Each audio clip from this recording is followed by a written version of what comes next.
Hey all, the Diplomat here, coming to you from the USA, and continuing on with part 7 of the Chris Watts Discovery Read-Through. Last we left off on Discovery page 86 with a supplemental report from Officer Ivan Perez, and it begins.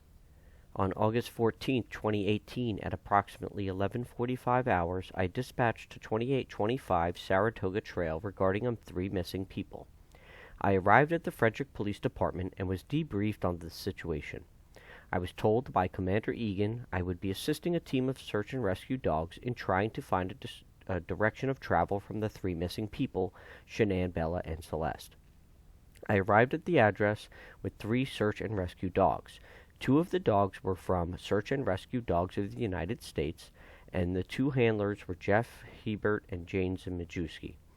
The 3rd dog was a Canine from the Boulder County, and the handler was Deputy Tkach. Upon knocking on the door, I contacted Chris Watts. Officer Lyons asked Christopher for consent to have officers enter the home to collect a scent sample for the dogs to sniff, and also for a dog to enter the home. Christopher was advised this was voluntary and had the right to refuse. Christopher agreed and let officers inside the house. While inside the house, I observed the house was very clean from the middle and upper level of the house. Deputy Tkach asked Christopher if there was any dirty laundry from Shanann. Christopher showed Deputy Tkach a basket of laundry that was located in the master bedroom bathroom.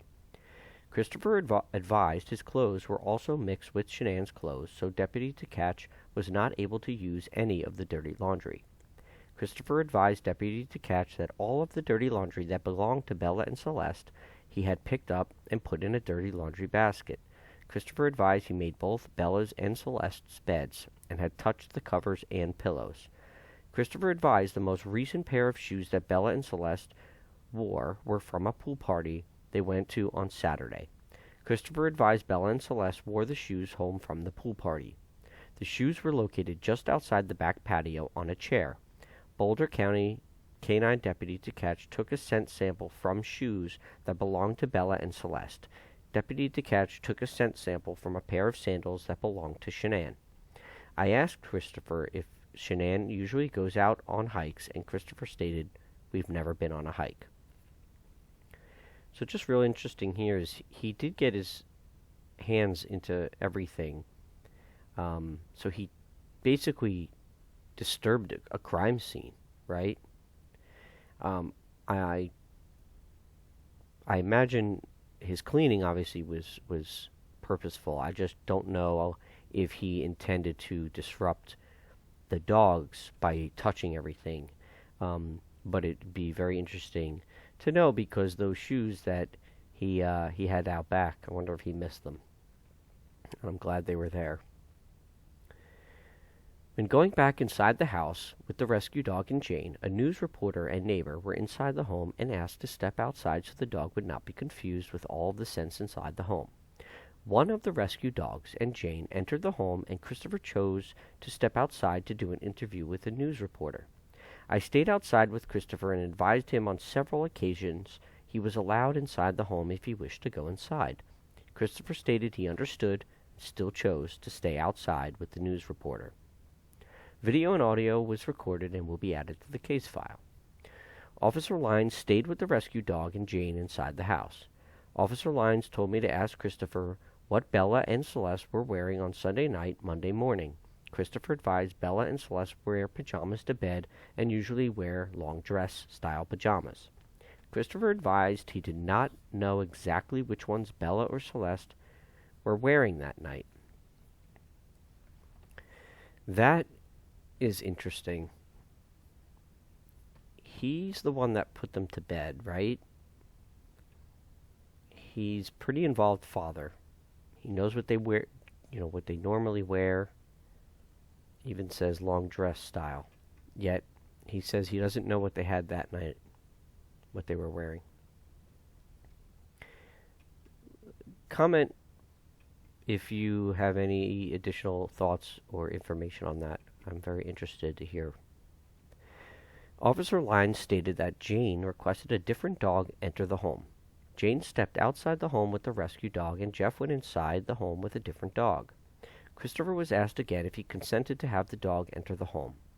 Christopher advised again he understood and consented to letting the dog enter the home. For more information on the dogs being inside the home, please see Officer Lyons' report. Once the dog was done from inside the home, Deputy DeCatch and I searched around the area with one of the dogs to try and catch a scent or trail from Bella, Celeste, or Shanann leading anywhere around the area. Deputy DeCatch and I walked from approximately Windham Hill Parkway and Saratoga Trail to Billings Avenue and Miners Peak, from Billings Avenue to Aggregate Boulevard to Windham Hill Parkway, and then from Windham Hill Parkway back to Saratoga. The dog did not alert for anything around the area that was searched. Exact GPS locations of what the other two dogs searched will be added to the case file. Deputy DeCatch drew on a hand map the areas she had searched and not found anything. The map will be added to the case report. Christopher's work truck was parked just northeast in front of the house on the north side of the street facing west. One of the dogs was taken to the work truck, and Jane advised the dog showed interest in the truck.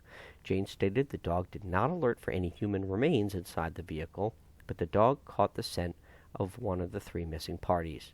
Command staff was advised. I was requested to retrieve video surveillance from McDonald's and Home Depot from August the 10th, midnight to present time, August 14th. The manager of the McDonald's stated only a supervisor has access to the video surveillance, and a supervisor will not be in until 1900 hours.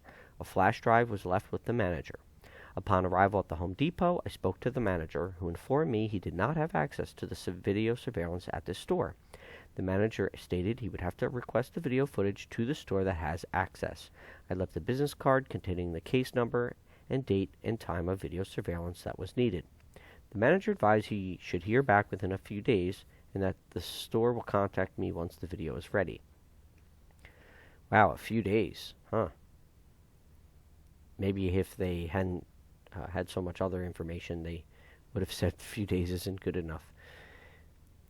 At approximately 20:30, I was advised there were currently no more assignments and done for the day.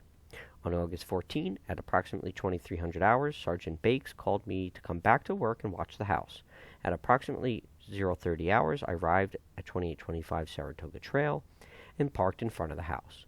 I was advised to stay watching the house and only document if anyone arrives at the house. I was advised that Christopher was spending the night at a friend's house. No one arrived at the house all morning. At 0600 hours, I was relieved from my position by Detective Baumover. Nothing further. Officer Perez. So one thing I just noticed in both these previous reports is there's certainly not as much written in these two reports about the dogs, and maybe we'll see more, as much as we either see in the video or we've read in comments. So it certainly doesn't seem, at least from these two officers' perspective, that the dogs picked up on a whole lot. So I found that pretty interesting. The next supplemental report is from Amanda Purcell on August 17th. Over the course of the investigation, I, Records Supervisor Purcell, have assisted by answering calls to the Frederick Police Department and fielding these calls and messages to the appropriate parties. I have also been answering and or forwarding all emailed correspondence directed to the Frederick Police Department with regards to this case. Any photos that were taken by officers were given to me, which I then downloaded to the electronic case file for this investigation. Records requests pertaining to this investigation have all gone through me, which I have thus denied so as to avoid any hindrance or endangerment of the investigation. Media personnel looking for records, not information from the PIO, have been handled by me. I have informed these persons from various media outlets that no records regarding the suspects, victims, or the associated addresses will be released at this time, so as not to damage the investigation as it is still ongoing. As evidence technician, I handled the intake of all evidence items according to the policies and procedures set forth by the Frederick Police Department. All items were checked in, verified for description accuracy, intact seals, affixed with appropriate evidence tags, and stored in our locked security alarmed evidence room. Nothing further, Records Supervisor Purcell. So I'm going to stop part 7 there because we have a number of her handwritten notes and other handwritten notes to go into, and then some text messages. So we'll end there at discovery page 88. I, as always, appreciate you listening, and please feel free to comment below. Always like or subscribe, and I will see you next time. Thank you, and have a great day.